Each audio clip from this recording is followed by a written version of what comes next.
Assalamualaikum warahmatullahi wabarakatuh. Nama saya Faiza Nur Fitria dengan NIM 1901095053. Di sini saya akan menjawab soal UAS mata kuliah Pendidikan Mitigasi Bencana. Soal pertama yaitu apa yang dimaksud dengan pencegahan bencana longsor lahan? Jawabannya, tanah longsor merupakan perpindahan tanah yang di dalamnya terdapat batu dan material organik maupun anorganik yang secara tiba-tiba bergerak ke bawah sehingga meninggalkan lereng. Masyarakat perlu mengetahui bahwa beberapa hal yang dapat dilakukan untuk mencegah terjadinya tanah longsor. Di antaranya, tidak membuat kolam atau sawah di atas lereng, tidak mendirikan rumah di bawah tebing, tidak menebang pohon di sekitar lereng, dan lain sebagainya. Pengertian pencegahan longsor lahan adalah serangkaian kegiatan yang dilakukan sebagai upaya untuk menghilangkan atau mengurangi ancaman bencana tanah longsor. Teknik pengurangan potensi kejadian longsor lahan ada dua cara, yaitu fisik dan non-fisik. Prinsip pencegahan longsor adalah mencegah air supaya tidak terkonsentrasi di bidang luncur, mengikat massa agar tanah tidak meluncur dengan cara merembeskan air ke lapisan tanah yang lebih dalam dari lapisan kedap air atau bidang luncur. Soal yang kedua, pencegahan longsor lahan dapat dilakukan dengan berbagai cara. Salah satu cara adalah dengan metode vegetatif. Ceritakan metode tersebut. Jawabannya, cara ini termasuk ke dalam teknik pengurangan potensi kejadian longsor lahan non-fisik. Adapun pengertian cara vegetatif adalah melakukan pencegahan tanah longsor dengan tanaman pelindung. Fungsi tanaman pelindung dalam konservasi lahan adalah untuk merembeskan air ke lapisan tanah yang lebih dalam dari lapisan kedap air. Karena tanaman pelindung yang dipilih memiliki akar tunggang dan perakarannya berfungsi untuk menyangga partikel tanah, sehingga akan mengurangi erosi pada permukaan tanah. Teknik pengendalian tanah longsor metode vegetatif harus dipilah antara bagian kaki, bagian tengah, dan bagian atas lereng. Stabilisasi tanah diutamakan pada kaki lereng dengan tanaman vegetatif maupun bangunan. Pada lahan yang rawan longsor, kerapatan tanah beda antara bagian kaki lereng yaitu paling rapat, bagian tengah yaitu agak jarang atau standar, dan bagian atas yaitu jarang atau seperempat standar.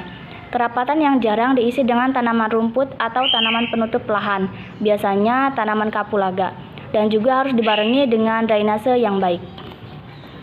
Soal yang ketiga, metode vegetatif adalah cara pencegahan longsor lahan dengan menggunakan tanaman. Jelaskan jenis tanaman yang baik untuk mencegah longsor lahan beserta sifat atau ciri tanamannya.